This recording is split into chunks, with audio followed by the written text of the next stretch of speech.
ראש הממשלה בנימין נתניהו ואני הנחינו את צה"ל להמשיך ולצוד את הנהגת משטר הטרור והדיכוי באיראן ולגדוע שוב ושוב את ראש התמנון ולא לתת לו לצמוח.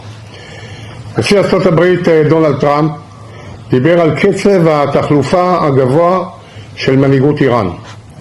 כאשר יפציע הבוקר בשעון וושינגטון, נעדכן אותו שקצב התחלופה הגבוה נמשך ואף מתגבר בעקבות סיכול שניים מהבכירים ביותר שנותרו.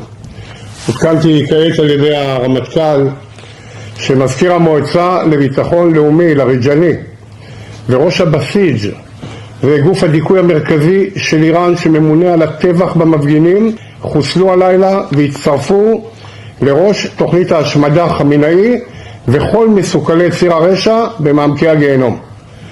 צה"ל ממשיך לפעול באיראן בעוצמה רבה מול מטרות משטר ובדיכוי יכולת שיגור הטילים ובהרס תשתיות אסטרטגיות מרכזיות בכל התחומים ומחזיר את איראן עשרות שנים אחורה.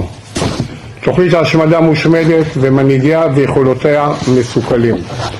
הרמטכ"ל, אני רוצה באמצעותך לשבח את טייסי חיל האוויר וצוותי הקרקע, את כל אגפי המודיעין ואנשי המודיעין, ושפועלים בגבורה, בנחישות, במיומנות אדירה, יחד עם שותפינו האמריקאים, וביצוע מתקפה שתירשם בספר דברי ימי ההיסטוריה של המלחמות והמתקפות האוויריות המודרניות כנקודת שיא חסרת תקדים.